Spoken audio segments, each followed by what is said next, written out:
Assalamualaikum warahmatullahi wabarakatuh. Nama saya Aida Fitria dari RS 507. Di sini saya akan membahas mengenai mengidentifikasi konsep pengertian hukum kontrak atau perjanjian.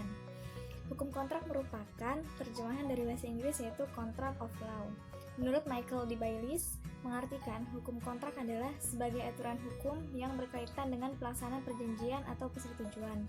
Sedangkan menurut Charles L. Knapp and Nathan M. Crystal, hukum kontrak adalah mekanisme hukum dalam masyarakat untuk melindungi harapan-harapan yang timbul dalam pembuatan persetujuan demi perubahan masa yang akan datang, yang bervariasi kinerja seperti pengangkutan kekayaan, kinerja pelayanan, dan pembayaran dengan uang.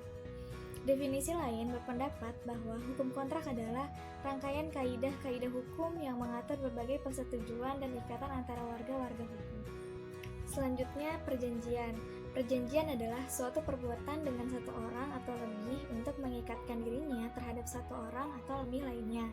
Pengertian perjanjian menurut beberapa pakar hukum, menurut Subekti, perjanjian adalah suatu peristiwa di mana seorang berjanji kepada orang lain atau di mana orang itu saling berjanji untuk melaksanakan suatu hal.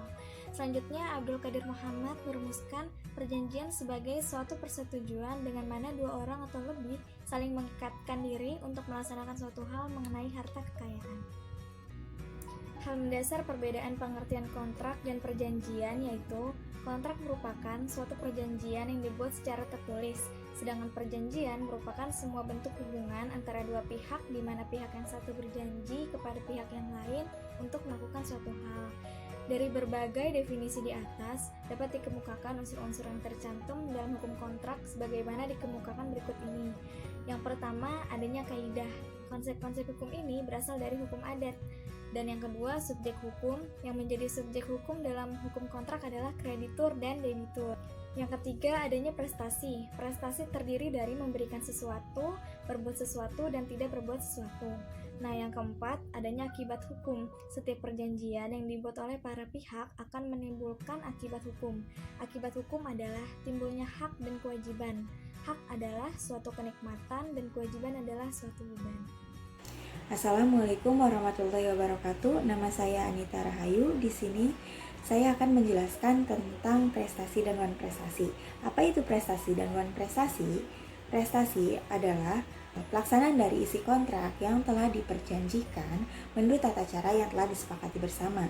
Sedangkan wan prestasi yaitu tidak dilaksanakannya suatu prestasi atau kewajiban sebagaimana yang telah disepakati bersama juga.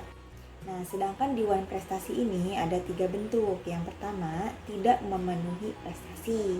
Nah, yang kedua, itu terlambat memenuhi prestasi. Dan yang ketiga, itu tidak sempurna dalam memenuhi prestasi.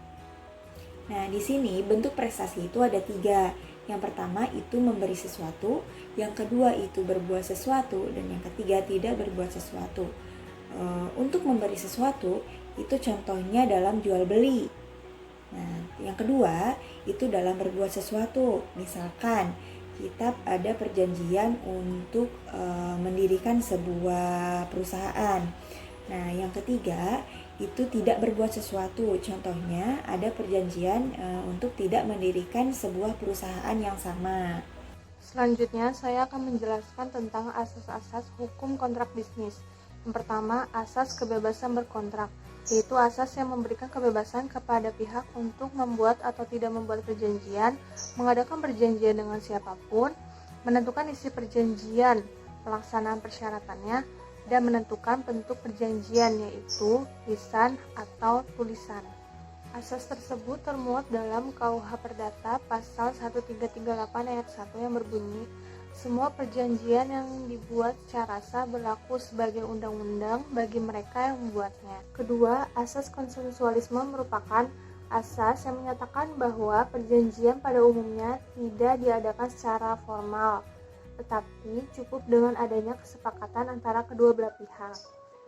Pernyataan tersebut sesuai dengan KUH Perdata pasal 1320 ayat 1.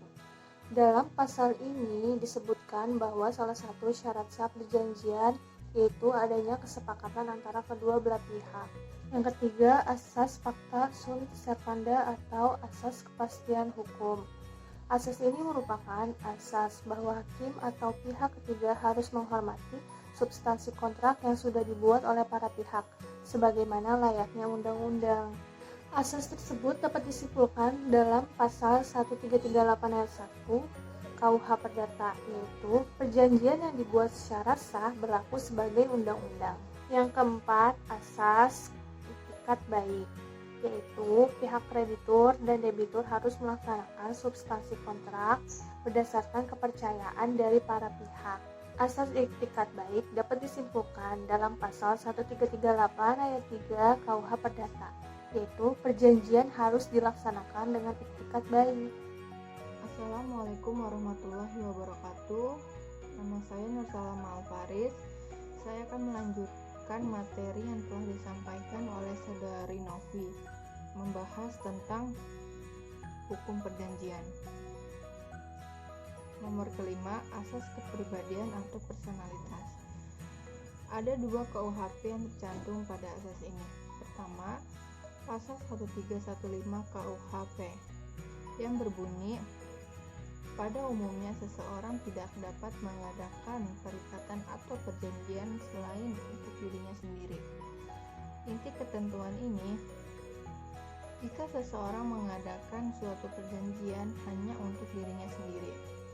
Kedua, pasal 1340 KUHP berbunyi, perjanjian hanya berlaku antara pihak yang membuatnya, yang berarti bahwa perjanjian yang telah dibuat oleh pihak yang bersangkutan, maka perjanjian tersebut berlaku bagi mereka yang membuatnya.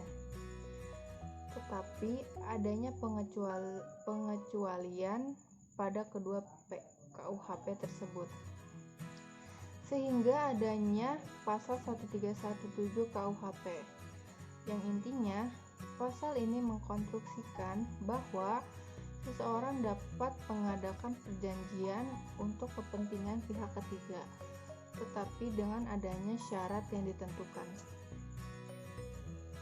Keenam, asas obligatior atau asas kontrak.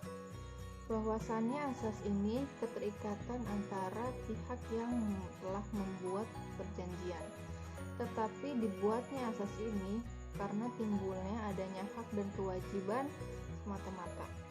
Dan asas ini telah diberlakukan dalam hukum kontrak Indonesia yang berdasarkan pada Undang-Undang Hukum Perdata atau KUHP. Nomor 7, overmatch atau asas daya paksa. Adanya asas ini karena adanya pasal 48 KUHP yang berbunyi, orang yang melakukan tindak pidana karena pengaruh daya paksa tidak dapat dipidana.